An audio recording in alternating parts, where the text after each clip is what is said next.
Jake. He is real, make no mistake.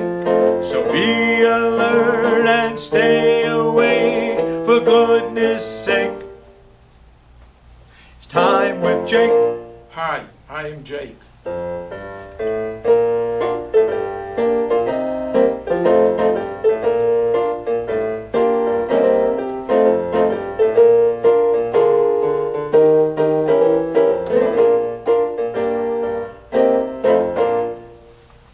Hi, I'm Jake, and this is Time with Jake.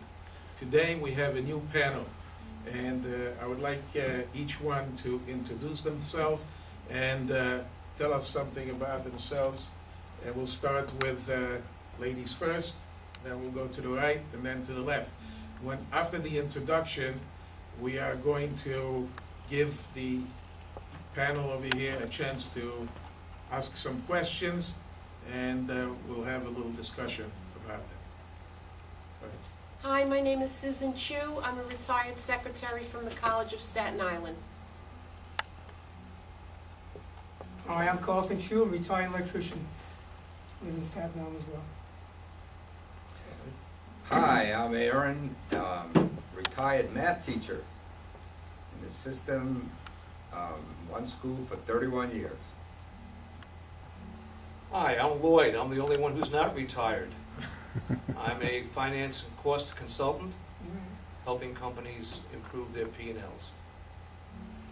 I wish I knew what All P&L right. was. So after this introduction,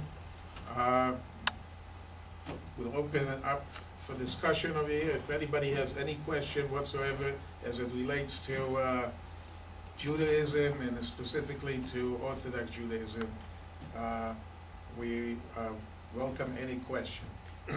Okay, I have a question.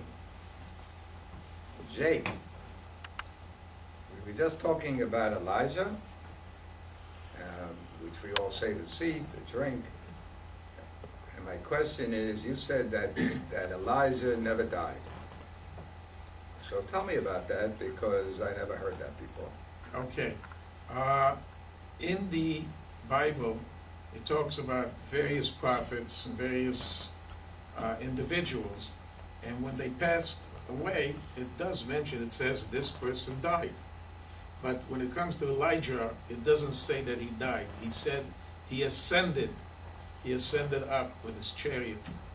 So that we say he never died. Now, what would be the difference? Now we know that Moses gave the law. And let's say nowadays we have a question, and we don't know which way to go and what it is, and we like to get a resolution to the question.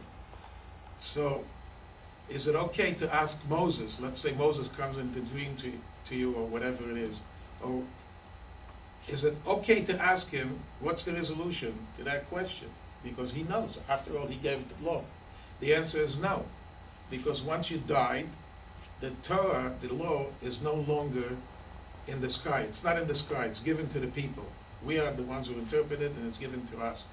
But if I went to Elijah, let's say, if I met him on the street or whatever, he came down, or in a dream, whatever, or after he comes, and he would tell me something, then I could believe it. Why? Because he never died. So he's among us, sort of like, and therefore, we, practically speaking, we're allowed to listen to him, and we could follow his decision. Okay, but you're not talking about it in the sense of resurrection, because he never died, so he never came back. He's sunk all around somewhere. Well, What's the interpretation? maybe doing resurrection he will reveal himself. Right now he's not revealed, but doing resurrection he will be revealed. Like any dead will become resurrected. So is that like the Messiah? Well, now we're back to the Messiah. We already discussed it once, but we'll discuss it again.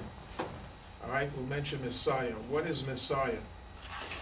A Messiah is a person who gets you out of your trouble that you're in. He's like a savior. He helps you out. Okay? So, there are really many, many Messiahs. If we look at it, the word Messiah means anointed. He was anointed. People who were kings, who were high judges, they were anointed. It's like an appointment. So that's the word Messiah. It means anointed, the anointed one. So there were many people who were anointed. King David was anointed. And believe it or not, even the king of Persia, Cyrus, is also called the Messiah in the Bible. Why? Because he happened to help the Jewish people to go back to Jerusalem and rebuild the temple. So that's the word Messiah. So eventually, hopefully at the end of days, we will get this person who's a Messiah who will be able to unite the people, and people will listen to him, and supposedly things are going to be much different than they are now. People are going to be more peaceful. They're going to be able to live together in a better way. And that's what a Messiah basically is. Is that, go ahead. Yeah, go ahead. My question is, why don't the Jewish people recognize Jesus Christ as the Messiah? And can we count on someone who is supposed to be godlike to lead us to peace, when I would think that it's really up to each human being on earth to nurture peace? Okay, well, first of all, first question, why don't the Jews believe that Jesus was the Messiah? If we look in the prophets and we look at all the books that even the Christians admit to, and that's where they draw their basic beliefs in Jesus, because there are many verses that they claim alludes to them. In that same Bible, it mentions many, many things that have to be fulfilled when the Messiah comes. The lamb shall live together with the lion, and many, many other things and so on. And the Jewish people believe that many of these requirements for the time of the Messiah have not been yet fulfilled. So therefore, Jesus cannot be the Messiah. That's what they say. They're still waiting for him because the world is still in a lot of trouble. Could I just interject a question there? Sure, go ahead. When you say the lamb should lay with the lion, is that a metaphor? Right. In other words, we don't expect these two animals to coexist. However, could it mean that two different peoples, either by religion or nationality, should be coexisting Right. But if we, which brings me back to my other question, Yeah. if we don't learn to coexist, and if human beings on earth don't nurture and foster peace, then the Messiah never will come. Well, okay, so what you're saying, is it an allegory? Of course it's an allegory. I don't think it really means that the lion will change its nature. I don't think so. But it's an allegory, and it means that people will be able to coexist and will live peacefully together. Now, coming back to the other thing, is it up only to the people, or can an outside force contribute to this peace? So I think it's possible that there could be an outside force that could facilitate it or could enhance it. For instance, I remember, I was a little kid, but I remember it was in the 50s, we had a person like Gandhi. I think most of the world, was really attuned with him, and they really supported him, and they understood his message. All right? He was a peaceful person, and he lived by a certain model, and people really accepted it, and it was a motivation for the people, to act in a certain way and to try to emulate him. So I do believe, of course, a lot of it depends on, people, their own self-ideas and, drives, but there could be an outside influence, a person that may be able to unite all these feelings and so on, and get the good out of you. So I do believe in that. So he would not have to be necessarily a god. He could be a human being. Definitely he's a human being. That's all it says. It never says he's a God. God is God. That's one thing. And the human being is a human being. And definitely he's not going to be a God. He's just going to be a regular human being, and the world will keep going more or less the same way it is now. But there will be certain changes. But he will definitely not be a God. He will be a human being. That's what we believe. Well, there are plenty of other outside forces. The income inequality. That motivates people to do things that we may not like them to do. taking action against each other. There's corporate greed in today's world. That's another outside force. Okay. That's fostering all this inequality. Well, with certain dissension. things that you're saying, okay, they might be also an enhancement, but to a certain degree. Because I think that if you will be able, let's say you're a bad person, right? Inside you, you don't have the right character, but you're a businessman. So there's going to be certain things you're going to have to do in order to continue your business, right? You're not going to be able to cheat on a great scale or whatever because they're going to catch you. But little things you might do because you yourself, inside you, you're not that pure and clean person who really cares about the other person. You're doing it for yourself, for selfish reasons. So in the long run, I don't think that that's really going to be, the major component of the outside good forces that are going to direct you to the right way. It's not a good force, that's for sure. Well, I mean, it's a limiting thing. You have to. If you want to live with the people, you're going to have to follow certain laws and certain rules, of course. Listen, I think I read in Tehillim, which is King David's Psalms, that, there's going to be a lot of fighting and destruction before this comes to be. So you're not really talking about that. You're almost talking like it's going to sort of happen. So is what I'm reading incorrect? Well, I don't know if it's in Tehillim, but there are certain prophets. There are certain prophets who do talk about, at the end of days there will be a huge war and so on. Now, we believe that things are going to go in a natural process, and maybe they're talking about eventually what's going to lead to peace is first you're going to have some kind of a breakdown, maybe. You're going to have, the way we're going right now with the atom bombs, everybody wants to be nuclear and all of that. Who knows, But once it happens, you realize what you've done, and you start changing, that could be an influence for good too, after the disaster. So we do believe that there's going to be natural processes, and maybe what you're referring to is one of those natural processes which are going to, there's also, by the way, we believe in Judaism, Orthodoxy, that in such situations, there's an opportunity to eliminate the evil in the world, the evil people, maybe the evil forces and so on. So this is a natural thing that happens, but it's like a cleansing mechanism. It's like when you throw something into fire, you want to make it pure, you want to get pure gold. Right now, there's a mixture over there. You put it into fire, and what happens in the end? You're able to separate the good from the bad and just extract the good.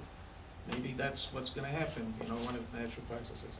Yeah, but at the same time, alluding to what you just said, many people thought World War II, the war to end all wars, okay, that the Messiah was going to come at the end of World War II because it encompassed basically the world and it was a major upheaval.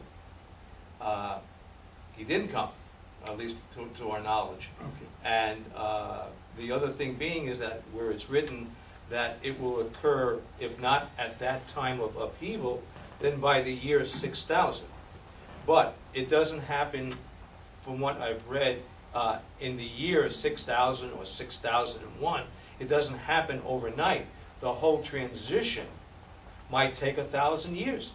So it may be 6,000, you may get to 7,000 before it's complete. Okay, so I just want to say one thing about that. Our rabbis say, they basically curse. They say, Tipachu cham shel mechashvei kitzim, which means let the spirit or the wind in those people who try to calculate the end, explode. So they're not happy. Why? Because you don't know, you're basing it on whatever you base. It doesn't say anywhere when exactly will be the end of days, when the Messiah will come and so on. So if you thought that World War is going to be the end, you have nothing really to base it on scripturally, and you wished that would be the end, but it wasn't. God has his own plans, God has his own ideas, and really there's no reference anywhere to tell you exactly when the end will be, and therefore our rabbis are not happy about people who sit down and try to, find out when that will occur. It just occurred to me that we have experienced more than one Messiah since Jesus Christ. Gandhi, Martin Luther King, and anyone else who advocated for living well with people, sharing the wealth, being kind, great writers who advocate for peace, whether through novels or history books. I think that God or a greater being has sent us many people, and I think we've ignored them. I don't know how many more people a greater being has to send to us before we put aside all our subjective and selfish needs to really listen and to pick up the work that these messiahs have sent to us. And one just died, I'm sorry, his name just, Mandela, who's another. Okay, you said originally, you mentioned to me that you were Catholic. I'm Jewish. Right now, we have absolutely no arguments. I agree 100% with what you said, okay? And maybe we're confusing the times of the Messiah with the times of the end of the world. What would be the resurrection that you mentioned? There's a whole thing about it. They may not be the same time, but that's it. There are many messiahs who come in, and anybody who promotes peace and helps people out and tries to promote inequality and all this, I would call him a messiah, yes. Okay, so I have a question, Jay. Yes. When you talk to Orthodox Jewish, not even Orthodox Jewish people, I'm conservative. When you talk, they talk about we're waiting for the Messiah. So now you're telling me there's many messiahs, and they've been here already, and it didn't work. So when Jewish people think about waiting for the Messiah, what does that mean, Jake? Okay, so number one, you say you spoke people. I don't know who you spoke to. You spoke to these people who are Orthodox, whatever. It doesn't mean that they're knowledgeable. It doesn't mean that they really know what's tell me going on. your opinion. Okay, for my opinion is, like I said, there are many messiahs, and it's not that I'm making it up, it's from scriptures. It's not what I think, but the scriptures themselves called many people, they called it the Messiah. I told you Messiah means anointed one. The one that you're referring to maybe is the ultimate Messiah, which will come maybe before the next world or the resurrection, or we believe in the next world. Maybe that's the one they're referring to, the ultimate one. But it doesn't mean that there are not many messiahs. Okay, so in your learning, there is an ultimate one. Supposedly, there's one that's going to be an ultimate one before the end, before the period of the resurrection. Is that in the Maybe. scriptures? Yeah, well, it never says it clearly, but it has many, as close as possible as you can get to it, this is what it is, all right? But it would never say, explicitly that it's going to be this, or that. But we have great commentaries who based on scriptures, because we're not allowed to make things up. Everything has to be based on scripture. So based on scriptures, this is as close as they got. And they said, that's the scenario. Can I ask a different question on something else? Yes. Okay.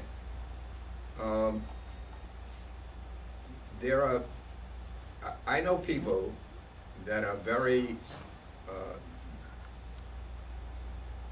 Orthodox, and I don't like them as people, okay? Not talking about orthodoxy, I'm just saying. So I asked the question to 3 rabbis, and I said, this is a hypothetical now. Go ahead. So if you had to choose between one of the 2 things, davening all the time, which is praying. Yeah, go ahead. Is praying, Yeah. or being a good neshama, which is being a good soul, a really good person. Because I know people like that. Which would be more important? Now, the ideal, if you speak to rabbis, would be that you do both. Okay, that's the idea. Now I'm saying this is a hypothetical question. You can't do both. You can only do one or the other.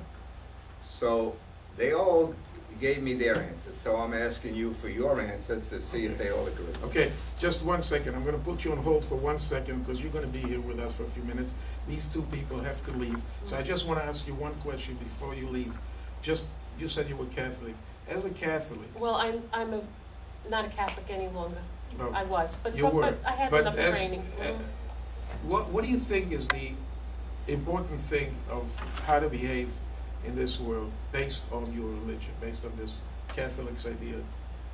How do you think we should proceed? What should we do? What is the important thing that you take from Catholicism? Well, From Christianity. Christianity. From Christianity. What do Yes. you take? What's Yes. the most Uh, important thing? I think the most important thing is to treat others as you would want to be treated yourself. That's the basics. If you treat everyone with respect as you want to be treated, and you treat yourself, if you are charitable to others because you have, and you want others to have, I think that's the basis of peace with your neighbors and peace in the world. Okay, so we have one of our rabbis who's called Hillel. That was his main principle. That's what he said. He said, treat others as you would like them to treat you. That's what he said. All right? And there's things to talk about that, but I agree with you 100%. It's very good. Thank you. Thank you for Thank you, coming everyone. and joining us. We're going to continue with that question, and we'll try to answer it. Hi, I'm back, and we have Aaron over here, and we have Lloyd over here, and Aaron is about to ask us a question. My question is this. I spoke to some rabbis, and I know people that pray all the time, and I don't think they're good people. And then I know people that never daven, which is praying, and I think they're good to neshumas. And so I asked the rabbis, if you had to have one or the other, hypothetical, which would be more important? So I'm just curious, Jake, what your answer would be. Okay, good question. The question is, how do you become good? All right? Do you leave it to your own conscience, and then you say you're good to neshama, which means a good soul? I don't know how that person got the good soul. He was just born like that, or what? Or was it through some kind of a development? He went through certain things in his background, how he's brought up and so on. Was it the environment that contributed, or is it just something that was, It just can be both. just that came in? So there are many religions that believe that you leave things up to your conscience. So if we leave things up to our conscience, let's take a look at the cannibals. They believe that if you eat the heart of your enemy, you do it like that. And other ones believe if you take a virgin and you sacrifice her and you kill her, that it's great. And you can become a cannibal for your own conscience. So Judaism believes that it's not only your conscience, it's number one, what God said in the Bible. There are certain things that you also have to do. And that, by the way, that's a major difference between Judaism and Christianity. Because Judaism, we have to practice. We have 613 commandments. We practice. We believe that if you practice, even if you don't think, even if you have no heart or nothing, it automatically makes you do the right things. Okay? And even though you don't have this good soul that you said and this good conscience. On the other hand, Christianity, I believe, leaves a lot of things to your own conscience. And then you're dealing, in an open wide field. You can interpret it, you can rationalize it, you can do whatever you want. Also, I want to mention one more thing, that in the Pirkei Avot, Ethics of the Fathers, over there, they have, I don't remember the whole verse over there, but they have different rabbis, and everybody's, they say, what's the greatest quality for a person to have?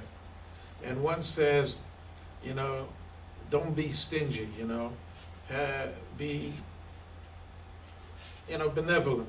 Another person says, you should have a good friend. And another person says something else, be quick, be agile, don't be lazy, and so on. And one person says, have a good heart, And I think that's something of what you're saying. And I believe that it does say that the good heart, when you say have a good heart, that transcends everything else that the other rabbis have said. So it is important to also, wherever you got that good heart, to have that good heart. Once you have the good heart, you always do the right thing. You don't have to have outside forces directing you, because Okay. internally you want to do certain things that are right. Okay, Well, so, that- but so that- just that- one- That's, Go ahead. you know, you talk about, you know, having a good heart and being the most, you know, important thing. It goes back to the fact that in every sect of life, there is good and there's bad, okay? Whether it's orthodoxy or conservatism or whatever. And I give you the perfect example. I'm going to talk about Bernie Madoff, okay? Here's Bernie Madoff, who was reported or purported to be an Orthodox Jew. Yet, he stole not only from other people, but from his own kind. Now, there's a person where he may have been a practicing Orthodox Jew, and he prayed, and he did this, but he didn't have an neshama. Because if he had an neshama, he couldn't have done what he did. So, Well, that thing bothered me a lot, because whenever I see certain bad things that are committed by Orthodox people, I ask that question. I say, how's that possible? And the answer I get from these rabbis or wherever they are doesn't really satisfy me, but they say, look, this is an aberration. This is just an individual. You know, we always have people, exceptions to the case and so on. But it still really bothers me. I hate to say it on, you know, to the public, but I'm telling you the truth. That's the way I feel. I feel that if a person like this does it, you know, where does it stem from? It stems from his environment. So it's our environment, you know, and you say he's Orthodox, so it probably has to do with the Torah. It has to do with that somehow promoted all of this. And I don't feel Okay, comfortable with that. You know? I don't 100% agree. I don't know how to answer it. I don't 100% agree. Okay. We are very complex human beings. Okay? The heredity is a factor, environment is a factor. We have inherent, I mean, you have some wonderful people, and you have some people that are just inherently bad, and power corrupts. So you have people who start out as really terrific people, become very, very powerful, and then they're not such wonderful people anymore. But to get back to my question, if you had to have one or the other, because I have gone to places where I have listened to people daven, and then make fun of different sects and whatever, you know, different peoples, and then I know people that are good to the shumas. So the question was, if you had to make a choice, which do you think God would want? And the answer is the good to the shuma. No, the answer is do the right thing. I don't care how you do it. Do the right thing. Okay, so I don't know. These people you're talking about, they don't understand true Judaism, because true Judaism would never condone something like that. You don't cause anybody anguish, you don't cause anybody problems. And if you do that, that's not Judaism. You're not supposed to do that. Yeah. By the way, I want to go back to what you said before what you said. You said that certain things, you know, these people with their aberrations, you know, it's due to certain physical drives that they have. You said they're born a certain way and so on, right? Physical You're saying and mental. there's certain characteristics, physical or whatever, drives, the emotions or whatever, that cause you to do that. So, in that case, you know, I have a question, I have a problem with that, which I'm not sure, I don't know how to answer that, but let's say you have people who are, you know, they're not straight. I don't want to call them whatever, but they, you know, they're not straight, let's say, as far as sexuality is concerned, right? And let's attribute this to certain genetics and so on, right? Physical characteristics and so on. So then we have the law. We have the law. I believe the Catholics believe it also, right? In Judaism we believe it. And it prohibits having relation with men, right? So here we have God, who knows everything, supposedly, right? And what is he doing? He's telling us, do not do this particular thing. However, this person cannot help himself. He's got the genetics, he's got these physical characteristics, so he has to go against his nature, against the way he was built, the way he was created. So how is it possible for God to give you a commandment that you cannot fulfill? I have asked that What? many years. So therefore, Yom Kippur. so therefore, I have a question with that, whether it's all physical and so on, and it has to be resolved. There's something to talk about. So, what are you Yes. saying here? I'm saying to do good, you should do good. Of course, you should have a good heart. That's the best. Because if you can control yourself, then you don't need policemen. You always do the right thing. You don't need somebody above you to try to tell you. That's the ideal. The question is, as human beings, are we capable? Is everybody capable of doing it? Or do you need training? And what is the training? The training may be 613 commandments. And obviously, like I said, Christianity does not believe in that. They believe that their religion transcended that, and they don't need the 613 to restrain you and to put you on the right path. They can do it just by referring to their conscience and trying to somehow, magically form a good heart. That's the difference the major difference between these two approaches. Well, now you're just talking about Orthodox, because in conservatism and in a lot of Orthodox religions, they don't sit and study 600 and, what is it, 15? 13. 13. They don't sit and daven and study like you maybe you do that. But again, I'm trying to be realistic here. But okay? you're getting. Not letting me finish. I understand exactly what you're saying. I'm going to answer it because he wants to go. So I'll answer you the question. Look, we're not talking about over here sitting down. You got. I have to say it straight sometimes. It's not a matter of sitting around and studying the 613 commandments, and that's the important thing, and so on and so forth. No, you can be conservative, no problem with it. But guess what? Your conservatism and your ideals, whatever you believe in, they stem from this 613. You didn't take something that's outside from other religions. You took it from here. And all these things that we're talking about, whatever you got, the overflow came from the 613. So you don't want to keep it, fine. But that is your influence. That's what made you a conservative Jew. And you're still influenced by that, even though you don't believe in all. It doesn't matter. It doesn't matter. I don't object to that. It doesn't matter. You don't have to do everything. But you have to do, you have to get the guidance from here. And that's what you got. This is what it means that the Jewish people are a light to the nation. What does it mean, a light to the nation? Does that mean that we're going to have everybody follow the 613 commandments? No, that's not what it means. It means these 613 commandments are the guidelines. They put you on the right path. And they sort of like overflow and they shine and so on. And that's how you get influence, you get impacted by that. And that's what it is. So conservative Judaism took from that. And that's where it took from. It took it from the 600. So we cannot knock the 613. That's the nucleus. You understand? Without this, you have no conservatism, you have no reform. Then you have something else. You don't have Judaism. That's where it comes from. Or Reconstruction.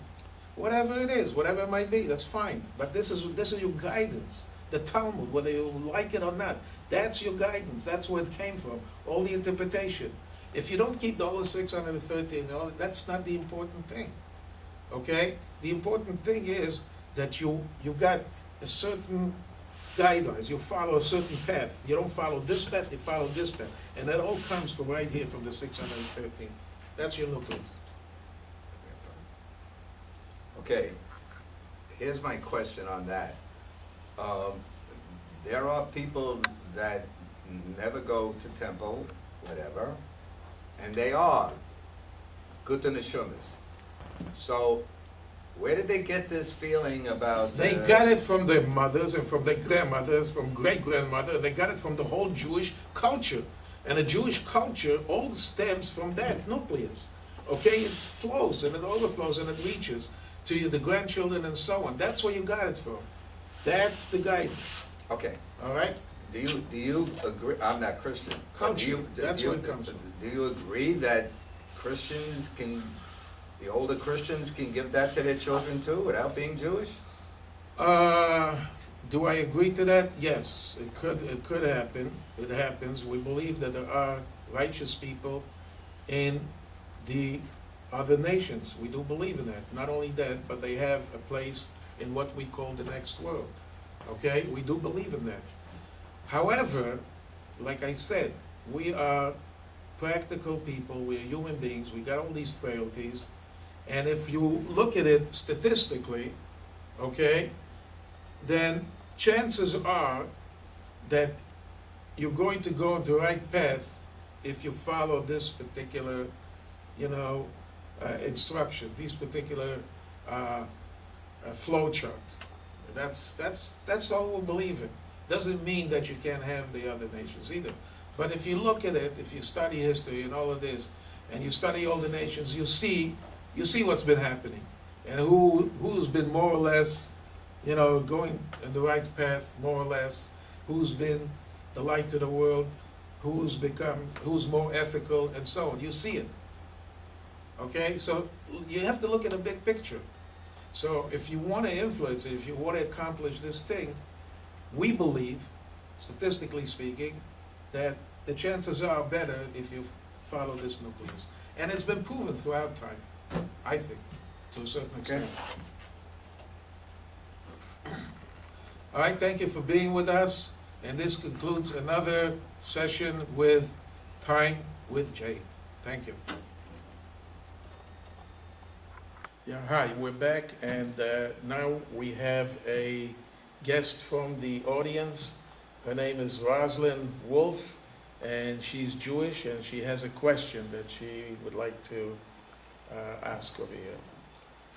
My son and daughter-in-law, who are Jewish, of course, they adopted a baby 22 years ago, and as soon as she came to their home, actually she was a week old, they had her converted, took her to the mikveh, and had her converted into the Jewish religion. Now, I understand that at 12 years of age, she should have been told that she was not born Jewish? Yes, as far as I know, this is the way it has to be done.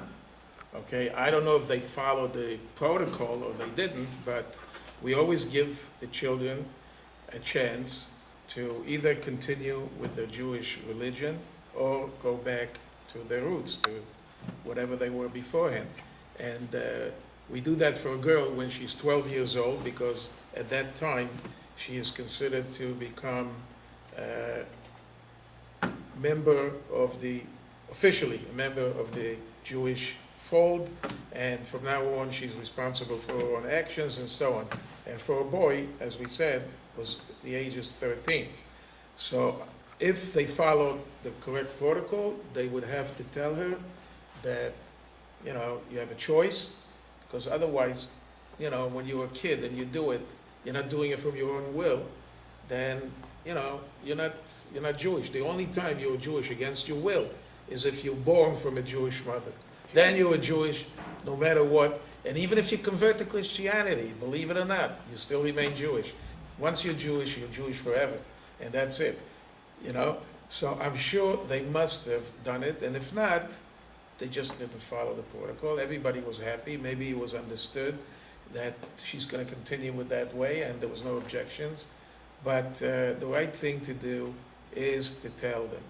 And since you mentioned it, I'd just like to mention something here, that it is preferred usually for people who adopt babies, let's say Jewish, we're talking about the Jewish people who adopt babies, is to adopt somebody from the non-Jewish religion. It's not because we want to get more Jews, we want to proselytize them, or we want to convert more people and so on. That's not the reason. There is a problem.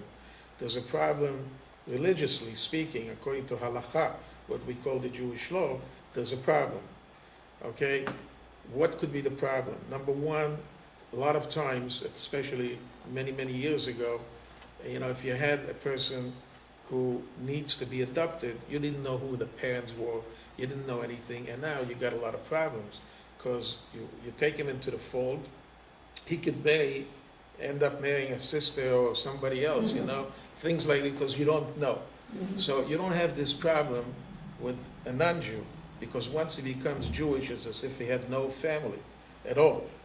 Okay, so you don't have that problem. Another problem comes in, we spoke about that too, and the previous guest spoke about it, that she was trying at one time, she was in charge of a courtroom, and she was trying to help the Orthodox males to put on their coat, and they weren't happy with it because there's physical contact. Now, that's another problem.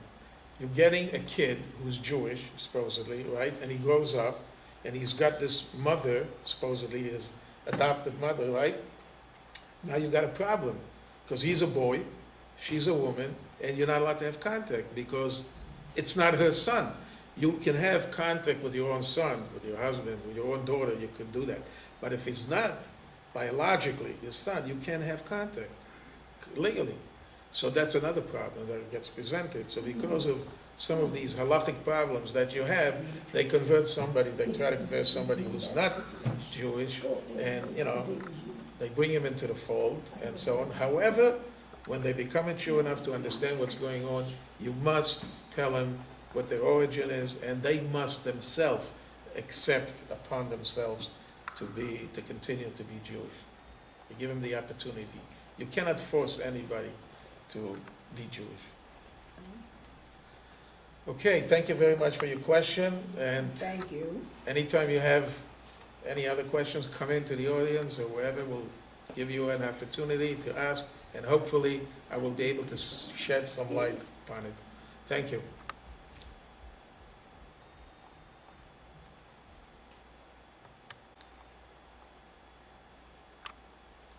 Hi, welcome back to Time with Jake. Another question that people ask me a lot is about this myth of having relations, sex, with your wife through a sheet, a hole in the sheet, as they say it.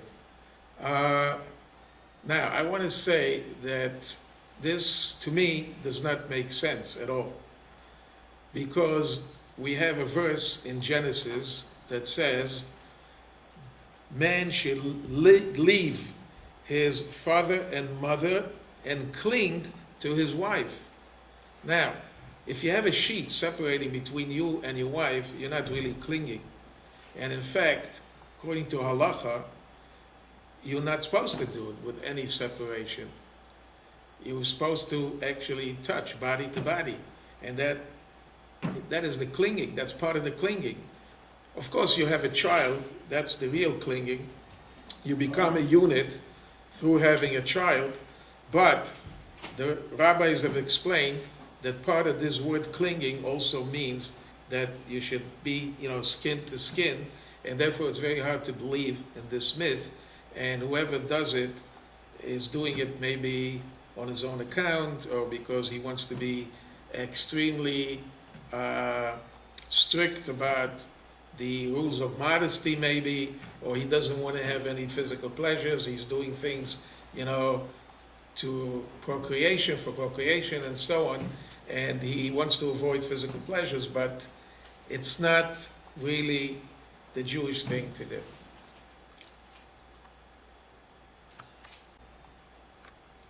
Hi, welcome back to Time with Jake.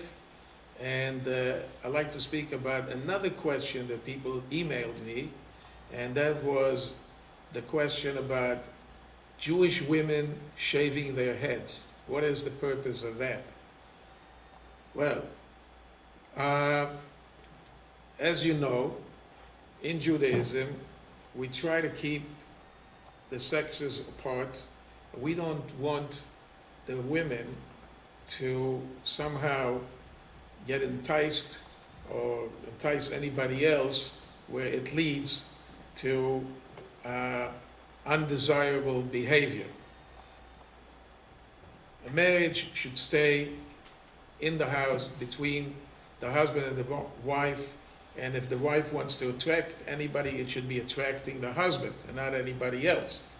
Now, what do you do in order not to attract other people? Well, of course, it depends, on how you dress can do a lot with it. You could dress in a very provocative way and so on. So we try to watch that, and we dress appropriately. Another thing is women's hair. Women's hair is considered to be a very attractive part of a woman, and therefore it should be covered and only revealed to her husband. And the question is, how do you cover it? Of course, you could just put something on it and it's covered and so on. And some people want to be extremely strict about it, and the way they cover it is by cutting it off. So they put other things on their head. They could either put some kind of a kerchief or some hat or even a wig. That would be okay, as long as it's not the actual natural woman's hair. And again, as we say, this is just to make sure that there's modesty and the attraction only goes to the husband and nobody else.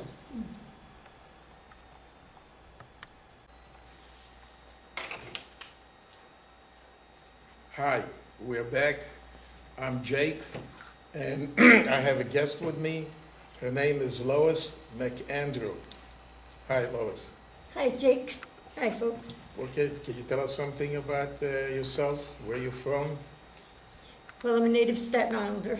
I was born here, and I left for about 10 years in the 60s and came back. And I'm living in the same building for 43 years, right here in the area. And I'm very happy to be a Staten Islander. And there was always a division of the people who were here before the bridge and the people after the bridge. Well, it's 50 years the bridge is here, so let's get past that. Okay. I'm here with Jake. I want to learn some things. Okay. I want to learn some things. As you know, right, we are of the Jewish faith, and you are of a different faith, right? You're of the Christian faith, and you may have some questions or something that you would like to know, that you're interested in. I don't know all the answers, but if you have something, maybe I could at least have an insight into Well, something. About the Jewish faith, I know some things. I couldn't call myself that I have followed the information, but I know that there's a group called Jews for Jesus.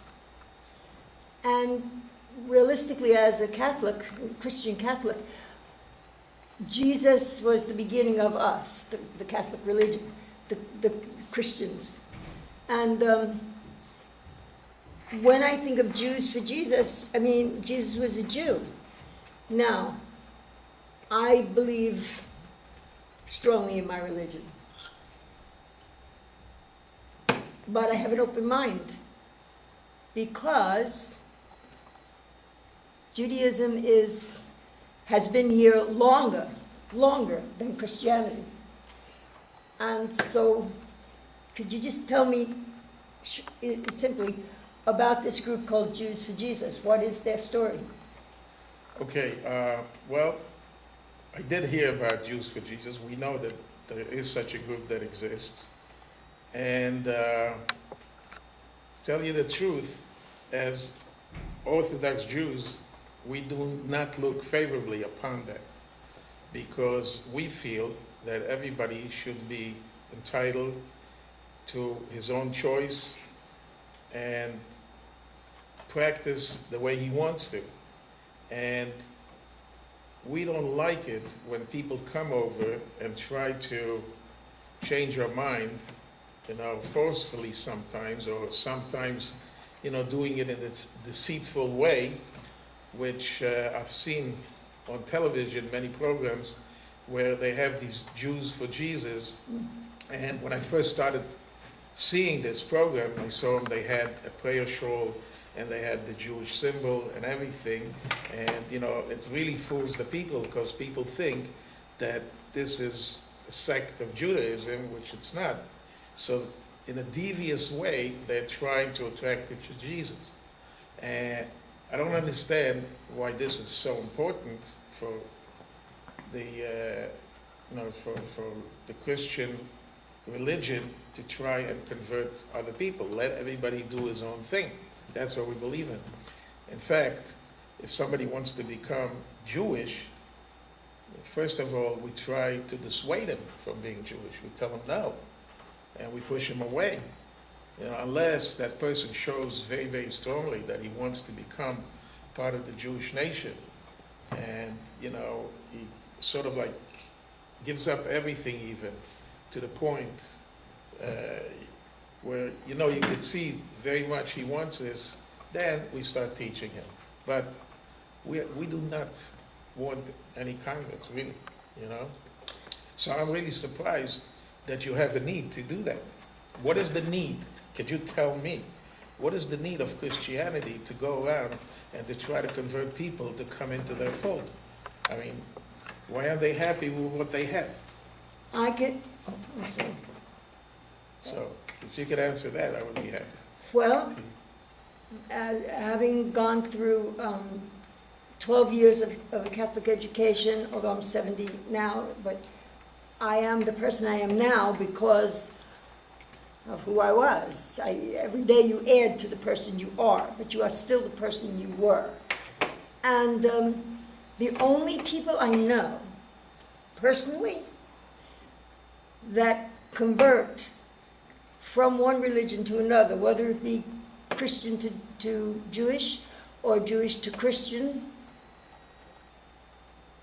the only people I know or know of do it not through a need for a change of religious beliefs. They do it because they're a marriage, and sometimes it's the man agrees.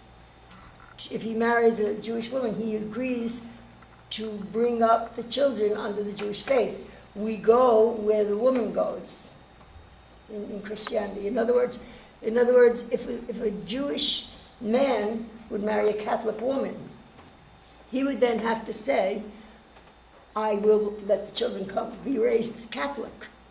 So, and then that's the only changing. And within my family, I have a niece and a nephew who both married into the Jewish faith. Yeah. One of them, she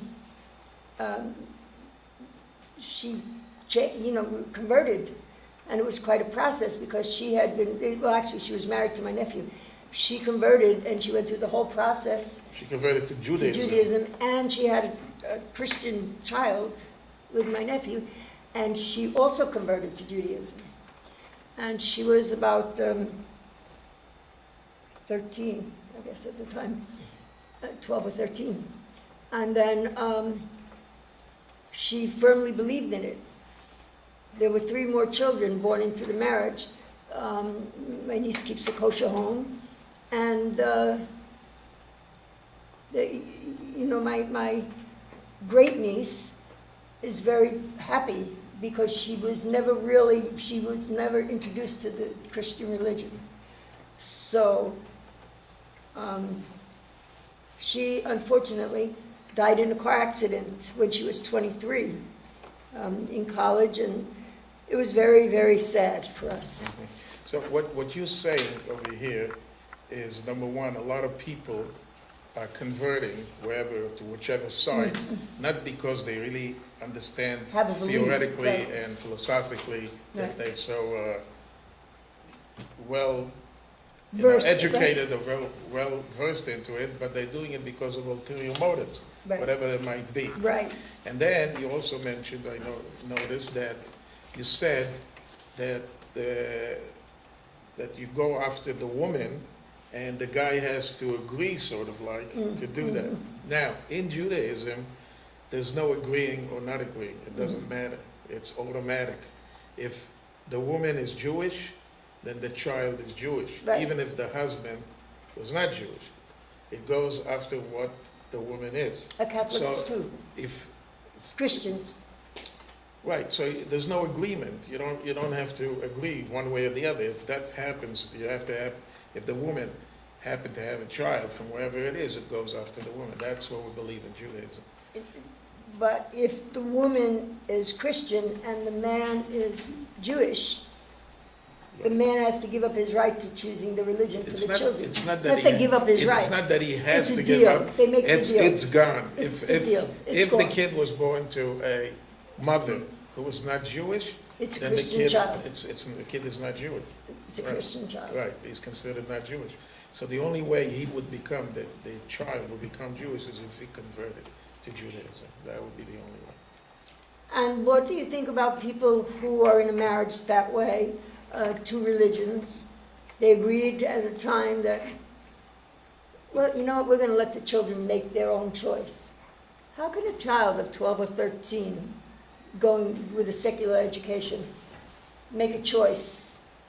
And I would think that's about the time they would have to make the choice, when they're going to their teenage years. Well, in Judaism, when a boy becomes 13, he becomes a full-fledged practicing Jew who could start making what we call the mitzvot, the commandments, and he's accepted as one of the fold, fully. And for a girl, it's 12. Now, if somebody gets converted, let's say a Jewish person goes and adopts, let's say, a child who was not Jewish, all right, and then you take that child, and that child, I guess, if he lives in Judaism, within a Jewish environment, eventually, he becomes Jewish. But they always tell him at the age of 12 for the girl, and at the age of 13 for the boy, here's what happened, you were adopted, you were not Jewish, and you have a choice now. You could remain Jewish, or you could go back to your old faith. Now, if the kid is not mature enough to make the decision, we hope he is, but at least we tell him, do you want to continue with this or not?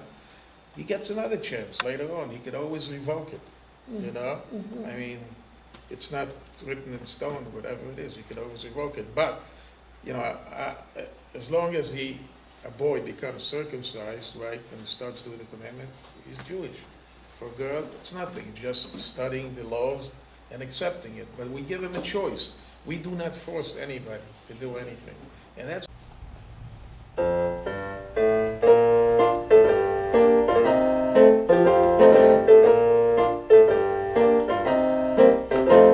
For goodness sake, it's time with Jake. He is real, make no mistake. So be alert and stay